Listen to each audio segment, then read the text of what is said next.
नमस्कार साथियों। आज हम 12वीं के बाद जानेंगे कि जैसे ही 12वीं करते हैं और उसके बाद हम लोग यूपीएससी की तैयारी करने के लिए सोचते हैं, तो 12वीं के बाद क्या रणनीति होनी चाहिए यूपीएससी की तैयारी करने के लिए, स्टेप बाय स्टेप समझने का प्रयास करेंगे। बस आप 5 मिनट दीजिए, पूरी तरह समझ में आ जाएगा। तो आइए, जैसे ही पहली बात है, जैसे ही आप 12वीं का एग्जाम देते हैं तो एग्जाम देने के बाद आप सोचते हैं कि यूपीएससी की तैयारी करें, तो इसके लिए आप का बेसिक कंप्लीट होनी चाहिए। बेसिक कंप्लीट होनी चाहिए। तो बेसिक के लिए क्या होगा? बेसिक के लिए एनसीईआरटी, बेसिक के लिए चाहिए आपको एनसीईआरटी अच्छी तरह से कंप्लीट हो। कौन 6 क्लास से लेकर के 12th क्लास तक जितने भी एनसीईआरटी बुक हैं सभी अच्छी तरह से कंप्लीट होनी चाहिए, 6 से लेकर के 12th क्लास तक। अब समस्या आती है कि ये 6 से 12 तक की एनसीईआरटी पढ़नी है, तो 6 से 12 तक के एनसीईआरटी खुद से पढ़े या किसी का कोर्स लेकर के पढ़े। तो मेरा जो अनुभव है, यदि मैं अपने अनुभव के आधार पर बात करूं, तो हमारा अनुभव यह है कि आप 6 से 12 तक का एनसीईआरटी जैसे ही 12वीं करते हैं तो खुद से पढ़ने का प्रारंभ मत कीजिए, क्योंकि बोरिंग लगेगा और समय निकलेगा, किसी भी प्रकार का बेनिफिट नहीं होगा। तो आप इसके लिए ऑनलाइन कोर्स ले सकते हैं या पहले ऑनलाइन क्लास कोर्स ही ले सकते हैं। कोर्स ले लीजिए, कोर्स ले लीजिए। तो कोर्स लीजिए, तो अब कोर्स किसका लेंगे? तो जैसे ही 12वीं क्लास करते हैं तो 12वीं क्लास के बाद बेसिक कंप्लीट होना चाहिए। बेसिक के लिए एनसीईआरटी, तो एनसीईआरटी का कोर्स लीजिए। बुक मत पढ़िए, क्योंकि बुक पढ़िएगा तो ऐसे पढ़िएगा, कुछ समझ में आएगा, पढ़ते जाइए, खत्म करते जाइए, कोई फायदा नहीं होगा यदि आपका बैकग्राउंड नहीं है। तो ये मेरा अनुभव है, लेकिन आपका अनुभव है तो आप पढ़ भी सकते हो। लेकिन हमारा जो अभी तक का अनुभव है उसके आधार पर मैं कहूँ तो कोर्स लीजिए। ऑनलाइन कोर्स एनसीईआरटी का ले लीजिए। अब कोर्स किसका लें? तो कोर्स के लिए आप दृष्टि आईएएस भी है, ये भी एनसीईआरटी का कोर्स लेती है, दृष्टि आईएएस। और अलग अलग है, संस्कृति आईएएस है, संस्कृति आईएएस, और कई ऐसे ऐसे इंस्टीट्यूट हैं जो कि ऑनलाइन या ऑफलाइन प्रोवाइड एनसीईआरटी कोर्स करवाते हैं। तो चाहे तो आप वहाँ जा करके ले लीजिए। तो जैसे ही 12वीं की, 12वीं करने के बाद आप कोर्स ले लीजिए एनसीईआरटी का। उसके बाद अब एनसीईआरटी आपका कंप्लीट हो गया, बेसिक कंप्लीट। जैसे ही बेसिक कंप्लीट हो गया, तो मानिए आप पार्ट 1 में हो, 12वीं के बाद ये पार्ट 1 तक में इतना काम कर लेना है।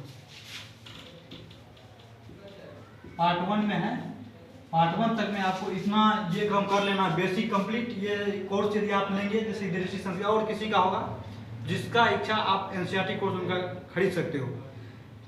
आप 12वीं करने के बाद एनसीईआरटी कोर्स लीजिए, ये एक साल में खत्म हो जाएगा, मतलब पार्ट 1 भी आपका क्लियर हो जाएगा। तो जैसे ही पार्ट 1 क्लियर होगा, ये कोर्स भी खत्म होगा आपका। तो इसके बाद आप 1 या 2 माह का गैप लीजिए, 2 मंथ का गैप लीजिए।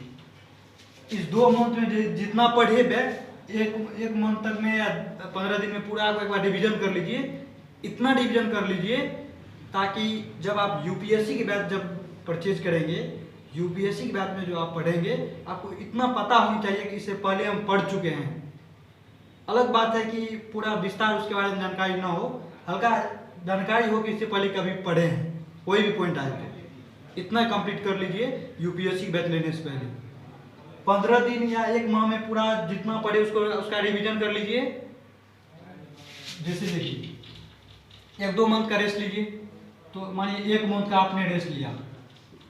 अब इस 1 मंथ में जैसे कोर्स खत्म हो गया, पार्ट 1 भी खत्म हो गया, तो 1 मंथ का रेस्ट लिए, 15 दिन पूरे रिवीजन दे दीजिए। इसमें रिवीजन करने के बाद जो है जितना पढ़े एनसीईआरटी का, उसको कॉपी को रख दीजिए। 15 दिन तक बिल्कुल किताब मत उठाइए, उठाना तो उठाइए, नहीं उठाना तो मत उठाइए। 15 दिन पूरा घूमिए, जहाँ जैसे मन एकदम मूड को एकदम फ्री रखना है। 15 दिन तक पूरा रेस्ट में रहना है, कोई स्टडी नहीं करना है। पूरा घूमना है, कहीं जाना है तो कहीं अच्छे अच्छे जगह पर घूम आइए। चिड़ियाघर और घूम लीजिए, या जहाँ जहाँ अच्छा अच्छा स्थल वहाँ जा करके घूम लीजिए। 15 दिन तक, 15 दिन रेस्ट, उस पढ़ना नहीं है बिल्कुल। जैसे ही 15 दिन बीता, उसके बाद आप रेस्ट लेने के बाद यूपीएससी का बैच ज्वाइन कीजिए। सेकेंड ईयर में यूपीएससी का बैच ज्वाइन कीजिए। अब यूपीएससी का बैच किसका लें, तो देखिए यूपीएससी के बैच के लिए आप हिंदी माध्यम के लिए हम जब बात करते हैं तो हिंदी माध्यम के लिए दृष्टि IAS SSTI यहाँ बैच होगा।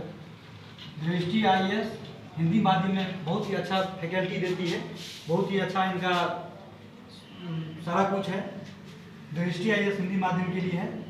दूसरा और अनेकों है, मैं एक दो का नाम बता देता हूँ। संस्कृति IAS, इनका भी बैच परचेज कर सकते हैं। मैं हिंदी माध्यम के लिए बोल रहा हूँ।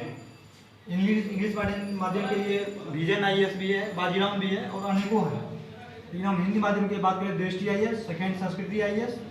एंड इनका फी थोड़ा महंगा पड़ेगा, लेकिन आपके पास ज़्यादा फी नहीं है तो आप क्या करें, तो आप Khan global study, Khan sir का ही है ये संस्थान, खान ग्लोबल स्टडी, इनका भी है। इनका फी कम पड़ेगा, 10,000 तक में हो जाएगा। और PW है, फिजिक्स वाला PW, इनका भी बैच ले सकते हैं आप। इनका फी आपको लगभग 10,000 के आसपास अवेलेबल हो जाएगा। इनका जो है आपको यदि ऑनलाइन परचेज करते हैं तो 1 लाख, ऑफलाइन 2 लाख के 2.5 लाख के आसपास फ्री होगा इनका। तो आप लेकिन फैकल्टी ज़्यादा रुपया है तो फैकल्टी भी ज़्यादा देगा। जितना चीज़ चाहिए आपको यूपीएससी के लिए वो सारा फैकल्टी दृष्टि IAS देती है। लेकिन आपके पास फी कम है तो इसमें भी बहुत अच्छे अच्छे टीचर है, खान ग्लोबल स्टडी में या PW में, आप इनका भी परचेज कर सकते हो। 10,000 में हो जाएगा, ये कंप्लीट हो जाएगा।